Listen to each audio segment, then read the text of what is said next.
वंदे मातरम साथियों, स्वागत है आपका अपने यूट्यूब चैनल मोटिवेशन साथी में। साथियों, देश अभी कोरोना के कहर से निकल भी नहीं पाया था कि एक नई समस्या आके खड़ी हो गई टिड्डियों के हमले के रूप में। ये टिड्डियों का झुंड पाकिस्तान के रास्ते होते हुए भारत के अनेक राज्यों में फैल गया, जैसे गुजरात, राजस्थान, मध्य प्रदेश, महाराष्ट्र, दिल्ली और उत्तर प्रदेश। और दिन प्रतिदिन इसका प्रकोप बढ़ता ही जा रहा है।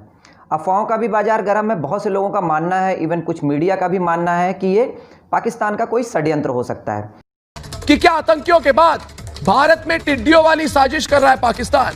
तो पाकिस्तान अब टिड्डियों को आतंकी बनाकर भारत भेज रहा है। और क्या पाकिस्तान से लड़ने के लिए फौज नहीं टिड्डियों के सहारे है?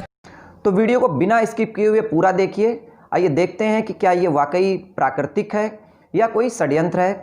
ये क्यों आई, कहां से आई, क्या इनका स्वभाव होता है, क्या इन्होंने नुकसान किया और भारत में और आगे क्या नुकसान कर सकती हैं। वीडियो को बिना स्किप किए हुए पूरा देखिए। और अभी तक अगर आपने इसे सब्सक्राइब नहीं किया है तो प्लीज़ सब्सक्राइब कर लीजिए और लाइक शेयर करना मत भूलिएगा।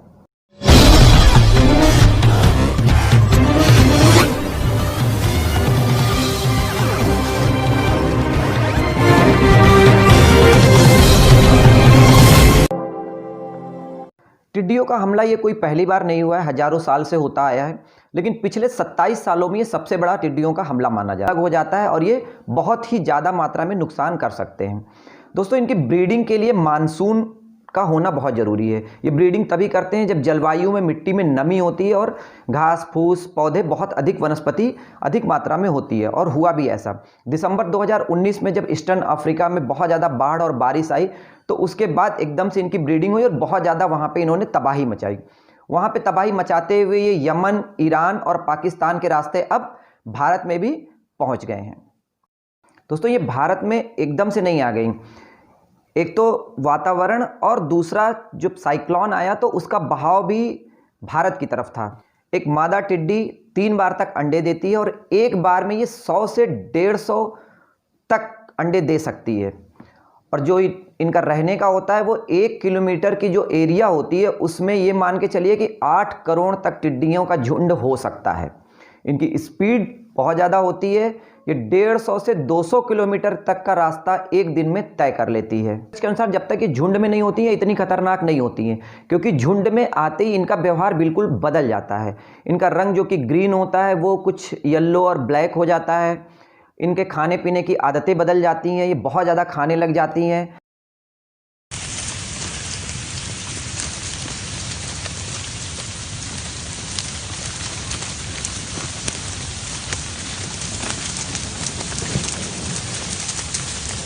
इवन इनका ब्रेन का साइज तक बड़ा हो जाता है।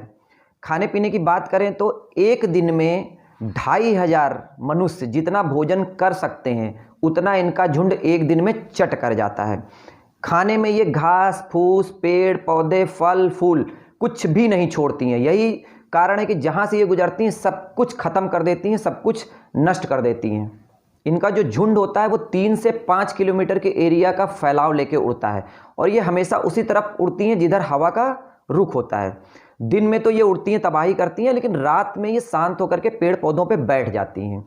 यही कारण है कि इसके बचाव में जो भी केमिकल्स वगैरह छिड़के जाते हैं, दवाइयाँ छिड़की जाती हैं, वो रात में छिड़काव किया जाता है।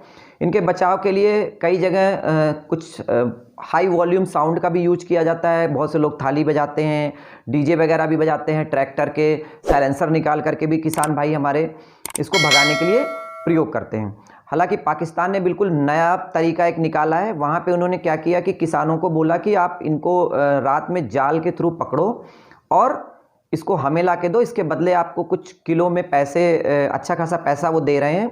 उसका प्रयोग ये करते हैं कि इसमें हाई प्रोटीन होता है, 70% तक प्रोटीन होता है और इसको वो चिकन फीडिंग के लिए यूज कर रहे हैं। जो मुर्गे मुर्गियाँ होते हैं उनको वो भोजन के रूप में दे रहे हैं। तो दोनों तरफ से फ़ायदा है।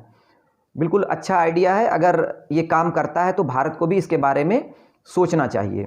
मानसून के पहले इनका बचाव होना बहुत ज़रूरी है, क्योंकि फसल हमारी खेतों में खड़ी है और अगर मानसून तक इनका बचाव नहीं हुआ और मानसून आते ही इनकी ब्रीडिंग चालू हो गई तो आप अंदाज़ा लगा सकते हैं कि कितना बड़ा ये नुकसान करेंगी। तो साथियों, अगर आपको वीडियो पसंद आया, जानकारी अच्छी लगी तो प्लीज़ लाइक शेयर और सब्सक्राइब जरूर करिएगा। धन्यवाद। जय हिंद।